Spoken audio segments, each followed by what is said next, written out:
Friends சுண்டக்கால ஒரு புதுமையான சாம்பார் எப்படின்னு பார்க்குறீங்களா? நான் கருவேப்பிலைக்கு பதில் முருங்கைக்கீரை யூஸ் பண்ணியிருக்கேங்க. வெங்காயம், தக்காளி, வேக வச்ச பருப்பு, அப்புறம் என்ன புளி கரைசல் முடிஞ்சு போச்சு. எண்ணெய ஊத்துனீங்களா? கடுக போட்டீங்களா? இதில முருங்கைக்கீரைய போட்டு ஒரு வதக்குங்க. அப்பப்போ இந்த மாதிரி சைட்ல எதையாவது ஒண்ணு சேர்த்துக்க வேண்டியதான். சீக்ரெட் டிஷ் இதெல்லாம். வெங்காயம், தக்காளி வதங்கிட்டு இருக்கட்டும். இப்ப பாருங்க மெயின் வேலைய இப்ப தான் பண்ண போறோம். அத சிம்ல வச்சுருங்க. ஒரு ஜார் எடுங்க. சுண்டக்காவ போடுங்க. ஒரு டர் டர் டர் ஒரு 2 சுத்து சுத்துனீங்களா, அது பொடி பொடியா வந்துருங்க. இப்ப எப்படி பொறுக்கி போடுவாங்க உங்க பசங்க?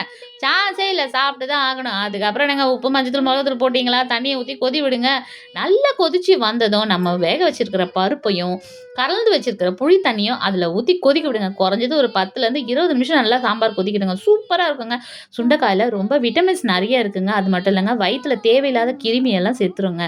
இத சேர்ந்து நம்ம சாப்பிடும்போது குழந்தைங்களுக்கும் ரொம்ப டேஸ்டியா இருக்குங்க. இதில சுண்டைக்காய் நீங்க போட்டிருக்கீங்கன்னு தெரியவே தெரியாதுங்க. கசப்பே வராதுங்க. ரொம்ப சூப்பரா இருக்குங்க.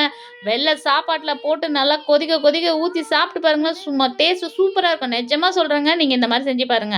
அப்புறம் என்ன மக்களே, உங்க குழந்தைங்க விரும்பி சாப்பிடுவாங்க. நம்ம சேனல எப்பவும் போலவே சப்ஸ்கிரைப் பண்ணுங்க, லைக் பண்ணுங்க, ஃபாலோ பண்ண மறந்துறாதீங்க. இதே மாதிரி வித்தியாசமான சமையல உங்களுக்கு நான் குடுத்துக்கிட்டே இருக்கேன். ஓகே, பாய்.